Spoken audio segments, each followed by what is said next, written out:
అందరికీ నమస్కారం. Welcome to our channel. ఇవాళ మనతో పాటు ప్రముఖ జ్యోతిష్య మరియు వాస్తు పండితులు బ్రహ్మశ్రీ డాక్టర్ నాయకంటి మల్లికార్జున శర్మ గారు మనతో ఉన్నారు. గురుగారితో మాట్లాడదాం. గురుగారు నమస్కారం అండి. నమస్కారం అండి. గురుగారు, 2025 సంవత్సరానికి గాను ద్వాదశ రాశులకి ఎలాంటి ఫలితాలు ఉన్నాయో ఇవాళ మాకు తెలియజేయండి. అందులో భాగంగా ముందుగా మేషరాశి వారికి ఎలాంటి ఫలితాలు ఉండబోతున్నాయి, శుభ ఫలితాలు ఏంటి, అశుభ ఫలితాలు ఏంటి, అలాగే మీరు చేసుకోవాల్సిన పరిహారాలు తెలియజేయండి గురుగారు. ఓం శ్రీ గురుభ్యో నమః. 2025 అంటే ఆంగ్లమానం అని అర్థం. అంటే ఇంగ్లీషు కాలమానం ప్రకారంగా మనం ఏదైతే జనవరి 1వ తారీఖు నుంచి డిసెంబర్ 31వ తారీఖు వరకు కూడా 2025లో మనకి మేషరాశి వాళ్ళకి ఏ విధంగా ఉండబోతుంది మనం చూసుకునేటట్టయితే ముఖ్యంగా గ్రహ సంచార వీక్షణాన్ని ముందు పరిశీలన చేయాలి. గ్రహ సంచార వీక్షణలో ముఖ్యంగా గురువు సంవత్సర కాలం పాటు, రాహుకేతులు 18 నెలల పాటు, శని 2.5 సంవత్సరాల పాటు ఉంటాడు. మిగతా గ్రహాలన్నీ కూడా రవి, బుధ, శుక్రగ్రహాలు 30 రోజులకు ఒక రాశి నుంచి మరొక రాశికి మారటం, కుజుడు 45 రోజుల పాటు, చంద్రుడు 2.5 రోజుల పాటు ఒక రాశి నుంచి మరొక రాశికి మారుతాడు. మరి అతిపెద్ద గ్రహాలైన గురువు, శని, రాహుకేతుల్ని మనం క్యాల్కులేషన్ చేసుకుంటే గోచారరీత్యా కూడా ఇక్కడ శని యొక్క మార్పు మార్చి 29వ తారీఖున పూర్వభాద్ర నక్షత్రం 4వ పాదంలో రాత్రి 9 గంటల 44 నిమిషాలకి పూర్వభాద్ర నక్షత్రం ప్రవేశంతో శని మీనరాశిలో ప్రవేశం జరుగుతుంటుంది. అలానే రాహుకేతులు కూడా మారుతున్నారు. రాహుకేతులు కూడా 2025లో రాహు ముఖ్యంగా కుంభరాశిలోకి సంచారం చేయటం, కేతువు సింహరాశిలోకి సంచారం చేయటం, అలానే గురువు మిథున రాశిలోకి సంచారం చేస్తాడు. అంటే ఈ ముఖ్యంగా మనం వెళ్ళామనుకుంటే మే 20వ తారీఖు ఉదయం 6 గంటల 45 నిమిషాలకి పూర్వభాద్ర నక్షత్రం 3వ పాద ప్రవేశంతో కుంభరాశిలో రాహు ప్రవేశం.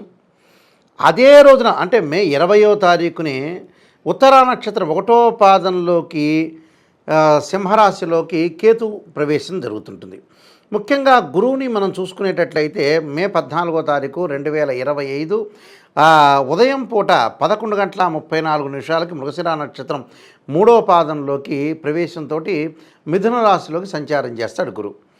అంటే అతిపెద్ద గ్రహాలు ఇవి.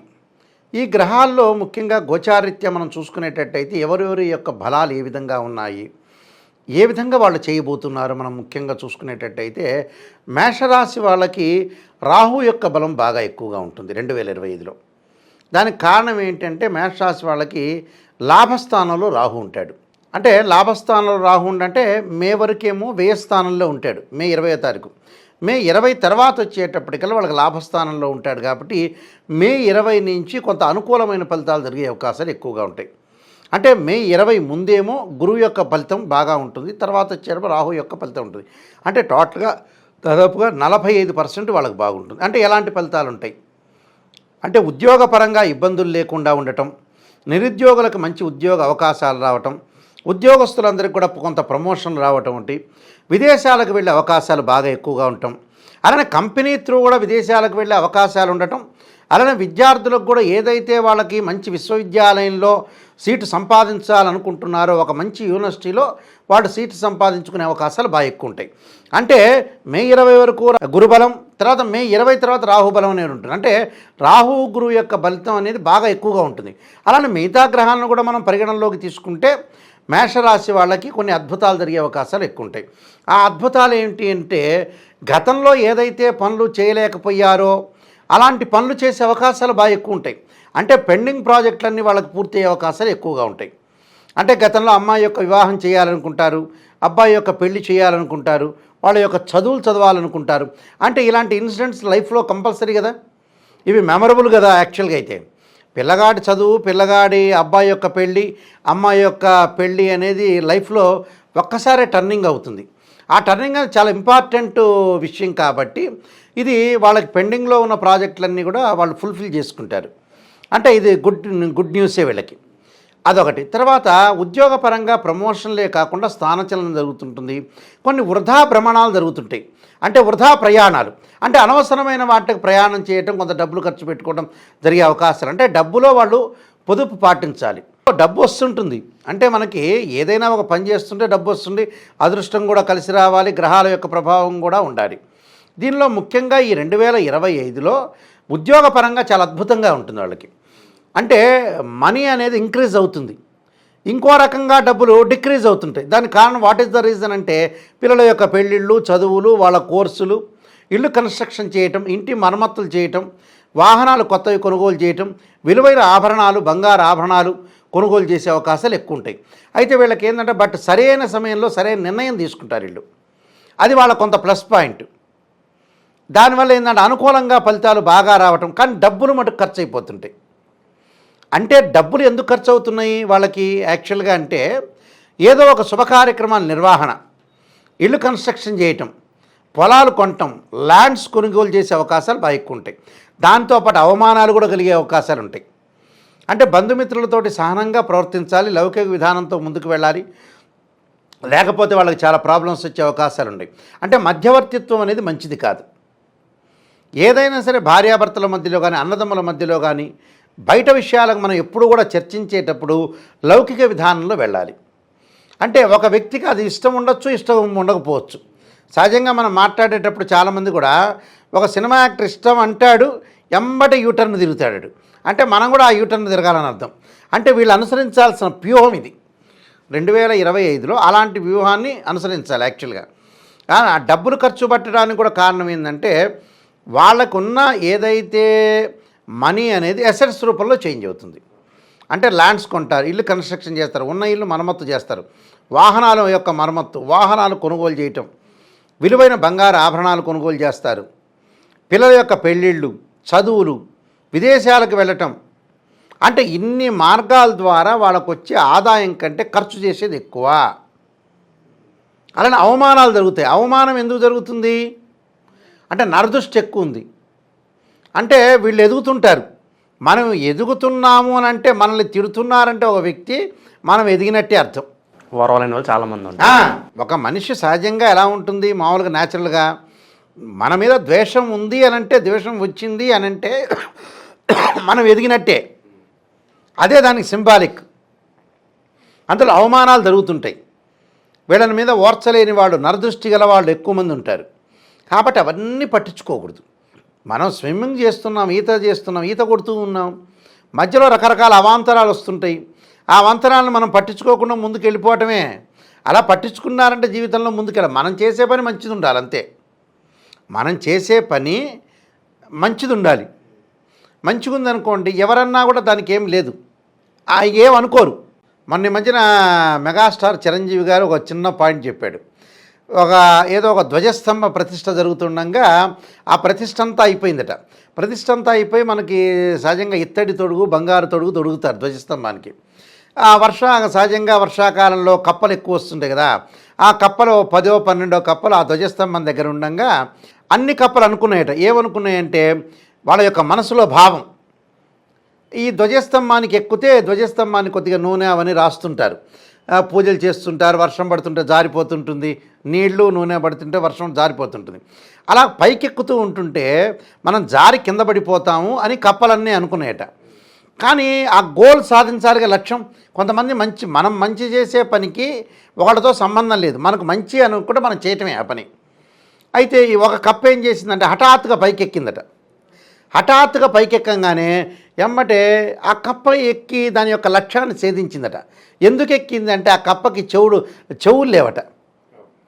మిగతా కప్పలన్నిటి కూడా వినికిడి జ్ఞానం ఎక్కువందట. ఆ చెవిటి కప్ప అయినా కూడా పైకి వెళ్ళిందట. అంటే మనుషుల యొక్క తత్వాల్ని కొన్ని మాత్రమే వినాలని అర్థం, కొన్ని పరిపూర్ణంగా వినకూడదు. ఒక స్టేజీకి ఒక వ్యక్తి హీరో కానీ ఒక పొలిటికల్ లీడర్ కానీ వెళుతూ ఉండగా జరుగుతుంటుంది సహజంగా. ఓర్వలేనితనం మనకి మానవుడి యొక్క ధర్మం కదా ఎక్కువగా. ఈ సృష్టి ధర్మంలో మానవుడి యొక్క ధర్మం ఏంటంటే మనం డబ్బులు చేతిలోని జేబులో వెళ్ళకపోయినా వాడు బాగుంటే వారసలేనితనం వీళ్ళ యొక్క గొప్ప లక్షణం కదా, మానవుడి యొక్క లక్షణం. అందువల్ల అలాంటి విషయాలు వీళ్ళు పట్టించుకోకూడదు ఈ రాశి వాళ్ళు. వాళ్ళు ఏదైతే ఇళ్ళు కానీ ఆస్తులు కానీ ప్రాపర్టీస్ కానీ ముందుకు తీసుకుని వెళ్ళాలి. అయితే విద్యార్థుల విషయానికి వచ్చామనుకోండి, మనం సహజంగా వీళ్ళకి మే 20వ తారీఖు వరకు కూడా ఎడ్యుకేషన్ పరంగా బాగుంటుంది. అంటే చదువు పట్ల బాగా కాన్సన్ట్రేషన్ చేస్తారు. అంటే పోటీ పరీక్షల్లో కానీ గవర్నమెంట్ సెక్టార్లో కానీ ప్రైవేట్ సెక్టార్లో కానీ చాలా అద్భుతమైన రిజల్ట్స్ వస్తాయి. నెక్స్ట్ ఇయర్ అకాడమిక్ ఇయర్ చదివే వ్యక్తులు ఉంటారు కదా, మే 20 తర్వాత వాళ్ళ కొంత గురుబలం తగ్గుతుంది. అలాంటి వ్యక్తులు ఏం చేయాలంటే చదువు మీద బాగా కాన్సన్ట్రేషన్ చేయాలి, వ్యాపకాలు తగ్గించుకోవాలి. విద్యార్థులు ఎంత వ్యాపకం తగ్గించుకొని వ్యాయామానికి సంబంధించిన వ్యాపకాలు క్రికెట్ అలాంటివి కొద్ది కొద్దిగా ఆడుకోవచ్చు, కానీ చదువు మీద బాగా కాన్సన్ట్రేషన్ చేయాలి. స్త్రీల విషయానికి వచ్చామనుకోండి, స్త్రీల విషయానికి వచ్చేటప్పటికల్లా ఇప్పుడు ఈ మేషరాశి వాళ్ళకి మనం కేతువు కూడా 5వ స్థానంలోకి వస్తాడు. ఈ 5వ స్థానంలోకి ఎప్పుడైతే మనకి సహజంగా మే 20వ తారీఖు వస్తాడో అప్పటి నుంచి కొద్దిగా జాగ్రత్తగా ఉండాలి. అంటే సంతానపరంగా ఇబ్బందులు ఉండటం, సంతానం చదవట్లేదని ఈ ఇబ్బందులకు గురయ్యే అవకాశాలు ఎక్కువ ఉంటాయి. అంటే మేషరాశి వాళ్ళకి ఒక రకంగా మే 20వ తారీఖు కొన్ని బలాలు, ఆ తర్వాత మరికొన్ని బలాలు పడుతుంటాయి. అందువల్ల ఈ 25లో మళ్ళీ మే 14వ తారీఖు గురువు మారుతాడు. మే 14వ తారీఖు గురువు మారితే మేషరాశి వాళ్ళకి వచ్చి మిథున రాశి 3వ స్థానంలో గురువు. 3వ స్థానంలో గురువు రాగానే డబ్బులు ఖర్చు పెడతారు, అసెట్స్ మీద డబ్బులు ఖర్చు పెడతారు. నేను చెప్పేది అదే, గురువు మారటం వల్ల ఏం జరుగుతుందంటే మే 14 దగ్గర నుంచి డబ్బులు అనేవి వాళ్ళకి ఖచ్చితంగా ఆస్తుల మీద పెట్టుబడులు పెడతారు. సరే, ఆస్తుల మీద పెట్టుబడులు పెట్టడం మంచిదే, పెద్ద విషయమే, ఆలోచన చేయాల్సిన పనేమీ లేదు. వాళ్ళు సంతానపరంగా కొన్ని ఇబ్బందికరమైన సూచనలు ఉంటాయి. అందువల్ల ఆ సంతానపరంగా ఇబ్బందులు కలగకుండా ఒకటి, ఆ సంతాన డెవలప్మెంట్ మీద ఇలాంటి విషయాలు, మధ్యవర్తిత్వం అనేది మంచిది కాదు, మధ్యవర్తి ద్వారా కూడా ఇబ్బందులు కలిగే అవకాశాలు ఉంటాయి. అంటే మే 20 ముందు కొన్ని గ్రహాలు, ఆ తర్వాత కొన్ని గ్రహాలు బాగుంటాయి వీళ్ళకి. అలాంటి విషయాలు జాగ్రత్త. మరొక ముఖ్యమైన విషయం ఉంది. ఈ 2025లో వీళ్ళకి జరిగే విషయం ఏంటంటే ముఖ్యంగా ఏలినాటి శని యొక్క ప్రభావం ఉంటుంది.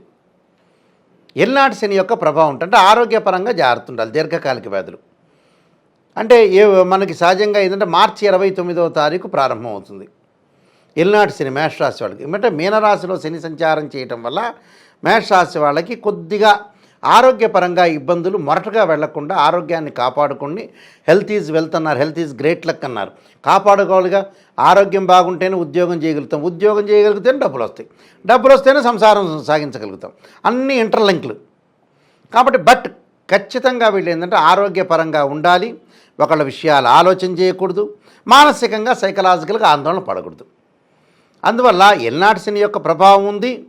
గురువు 3వ స్థానంలో రావటంలో మధ్య రకమైన ఫలితాలు ఉంటాయి. రాహు యొక్క బలం, రాహుబోయ్ యొక్క బలం బాగా ఎక్కువ ఉంటుంది. కేతు అనేది వ్యతిరేకంగానే ఉంటాడు. కేతు వ్యతిరేకం వల్ల సంతానపరంగా ఇబ్బందులు కలగకుండా, సంతానం వాళ్ళు ఏదైతే కోర్సు చేరాలో అలాంటి కోర్సుల్లో చేర్పించడం, వాళ్ళ యొక్క అభిలాషని పేరెంట్స్ మధ్య అన్యోన్య దాంపత్య సంబంధం అనేది చాలా ఇంపార్టెంట్. ఇక్కడ వివాహం కానీ స్త్రీ పురుషుల విషయానికి వచ్చామనుకోండి, వాళ్ళకి మే 20 లోపలే అన్ని సంబంధాలు కుదుర్చుకోవాలి. ఆ తర్వాత 1 సంవత్సర కాలం పాటు గురుబలం తగ్గుతుంది. మధ్య మధ్యలో మళ్ళీ కార్తీక మాసం వాటిల్లో కొంత శుక్రబలం వల్ల అనుకూలంగా పరిస్థితులు ఉంటాయి. కానీ బట్ ఏదైనా కుదుర్చుకునే వాళ్ళు ఖచ్చితంగా మే 20 లోపల అనుకూలమైన ఫలితాలు ఉంటాయి. సంబంధాన్ని కుదుర్చుకోవచ్చు, తర్వాత పెళ్లి చేసుకోవచ్చు, ఏమీ ఇబ్బందికరమైన వాతావరణం. అయితే వివాహ సంబంధాలు మంచి ప్రవర్తన కలిగిన అబ్బాయి కానీ, మంచి ప్రవర్తన కలిగిన అమ్మాయి కానీ, అబ్బాయి కానీ వచ్చే అవకాశాలు బాగా ఎక్కువ ఉంటాయి. కాబట్టి వీళ్ళకి దాదాపుగా 45% మేలు జరిగే అవకాశాలు ఎక్కువ ఉంటాయి. అంటే 35 మార్క్స్ ఎగ్జామినేషన్ పేపర్ అయితే దానిపైన 45, 10 మార్కులు గ్రేస్ మార్కులు అనుకోవచ్చు. టోటల్గా బాగుంది. ఎక్కువగా ఏమిటంటే రాహు యొక్క బలం వల్ల వీళ్ళు ముందుకెళ్తారు. మే 20 తర్వాత ఏమో రాహుబలం, మే 20 లోపలేమో గురుబలంతో వాళ్ళు జీవితాన్ని సాగిస్తుంటారు. అందులో గురువు కూడా మేలో 14వ తారీఖు మారుతాడు కాబట్టి అందువల్ల ఈ విషయాలన్నీ కూడా గుర్తుపెట్టుకొని దానికి కొన్ని పరిహారాలు చేసుకోవాలి. నిజంగా ఏ పరిహారాలు చేసుకోవాలి, ఏ గ్రహాలు నిజంగా వాస్తవం గోచారీత్యా బాగాలేదు అంటే ప్రజల్లో చాలామంది కూడా అలవాటు ఏంటంటే ఒక దురలవాటు ఉంది. ఏదో నాయకంటి గారు ఇలాగా నెగిటివ్ చెప్పారనేది, నెగిటివ్లో ఉంటే పాజిటివ్ రావాలి. స్త్రీయ లోపం పెరిగితే పెద్ద విద్య లోపం ఎరిగిన వాడే పూర్ణుడు అవుతాడు. అది ఆ మైండ్లో ఎక్కించుకోవాలి. మనలో లోపాలను మనం సవరణ చేసుకొని ముందుకెళ్తే జీవితం ధన్యమైపోయినట్టు, లేకపోతే టోటల్ అట్రఫెయిల్ అయినట్టు, సర్వనాశనం అయినట్టు. ఇది ఎంత జ్యోతిష్యం చెప్పినా భగవంతుడు చెప్పినా అది క్యాలిక్యులేషన్, కరెక్ట్ క్యాలిక్యులేషన్. నెగిటివ్ను మనం పాజిటివ్ మార్చుకొని ముందుకెళ్ళటం అనేది ఫస్ట్ పాయింట్. ఏది గ్రహం బాల? గురుగ్రహం బాల. గురువుకి ఏం చేయాలి? దత్తాత్రేయ స్వామి యొక్క పాలనం ఒకటి, దత్త కవచం ఒకటి, శనగలు దానం చేయటం ఒకటి. దానికి ఈ సంవత్సర కాలం అంతా కూడా గురువారం అంతా కూడా దేవానాంచ ఋషీనాంచ గురుకాంచన సన్నిభం బుద్ధిమతం త్రిలోకేశం తం నమామి బృహస్పతి అనే మంత్రాన్ని చక్కగా చదువుకోవాలి. కేతు బాల, గణపతి యొక్క ఆరాధన చేయాలి. కేతుకు అధిష్టాన దేవత అయిన గణపతిని గరికతో ఆరాధన చేయటం వల్ల వాళ్ళ యొక్క దోషం పోతుంది. శనికి ఏం చేయాలి? ఆరోగ్యం బాగుండాలంటే వేదాల్లో చెప్పినట్టుగా శివుడికి నువ్వుల నూనెతో అభిషేకం చేయాలి. అప్పుడు ఆయుష్ పెరుగుతుంది. అంటే ప్రమాదాలన్నీ కూడా వాళ్ళకి తగ్గుతాయి అని అర్థం. ఇలాంటివన్నీ కూడా చేసుకోవటం వల్ల వాళ్ళకి మంచి జరిగే అవకాశం ఖచ్చితంగా ఉంటుంది. 2025 సంవత్సరానికి గాను మేషరాశి వారికి ఎలాంటి ఫలితాలు ఉంటాయి, అలాగే మీరు చేసుకోవాల్సిన పరిహారాలు చాలా చక్కగా వివరించారు గురుగారు. ధన్యవాదాలండి. నమస్కారం అండి.